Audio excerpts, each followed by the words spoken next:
New Zealand Rugby boss Steve Tew hits back over his All Blacks camps. New Zealand Rugby boss Steve Tew hits back over his All Blacks camps.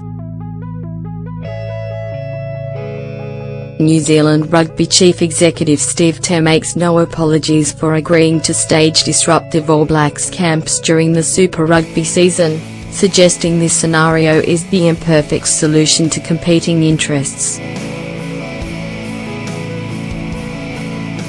After months of speculation and debate, Tew has confirmed the All Blacks will host 4 camps in 2018. These will include one-day camps in Christchurch, Highlanders and Crusaders All Blacks to attend, and Auckland, Hurricanes, Chiefs, Blues. It is 2 further 3-day camps held in Auckland from Sunday to Tuesday, which provoked Hurricanes coach Chris Boyd to criticise the national body and lament the impact of being forced to give up his leading players. While dates are yet to be revealed, camps are believed to fall on weekends around New Zealand derby matches and when Kiwi teams travel to South Africa, meaning some players may have to sit out matches, and teams could be without All Blacks until 2 days before a match. All Blacks assistants Ian Foster, Mike Tron and Scott McLeod visited the Hurricanes and Chiefs this week to discuss, among other things, how this may play out. The other dynamic is many All Blacks are genuinely passionate about their Super Rugby bases and, therefore, feel torn about leaving them mid-season. A couple of teams have got games when players won't be available, but some of those can be built into where they might have been given a break anyway, Tew told the Herald. It does have an impact on teams playing around those weekends, but not significant. It will be built into the time players need to be resting. No player can play every game at Super Rugby and be in any shape to play playoffs or for the All Blacks. There's always a program if injury doesn't get in the way where players can rest around buys. Some don't travel, some do.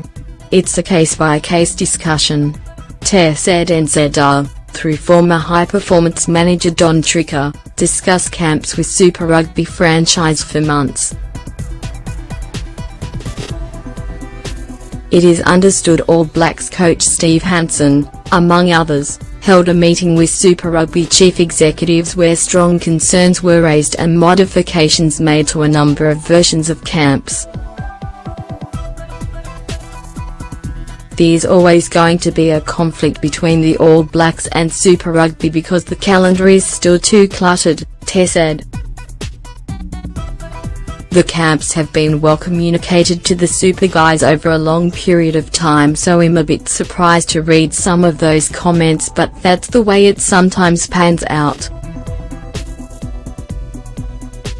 We're happy what we've landed with is fair and reasonable for all parties because there is no perfect solution. Tew rejected probes that camps were being staged in response to a difficult 2017, which featured the Drawn Lions series, and with 2 headlines tests at the end of this year against England and Ireland. Instead, he indicated plans were put in place after negotiating with SANZAAR partners for the Stormers, Jaguars, Lions and Sharks to kick off the first round of Super Rugby. New Zealand teams start 1 week later. From our point of view, we agreed to the late start date, which meant we lost the week before the French test, knowing there would have to be time for the players to be exposed to the All Blacks or we would be entering a test match on 1 week's preparation, which is hardly reflective of the time players and coaches get in a super environment. When you lose that week, you've got to compensate for it somehow, and that was always on the cards. Clearly the All Blacks weren't comfortable getting the last of their players in after the Hurricanes played the Brumbies in Canberra on June 30, 10 days before the first French test. Inevitably conflict arises with Super Rugby coaches expecting their top players to lead the way, and the All Blacks wanting them still firing come November. We're trying to figure out how we can have the super clubs be successful but at the same time not completely compromise the All Blacks, who have to play a series against the French team which no one will thank us for if we lose. We've had camps in the past when we've had similar time frames. It's not a perfect solution, but nor is having 5 days to prepare for a test match against France.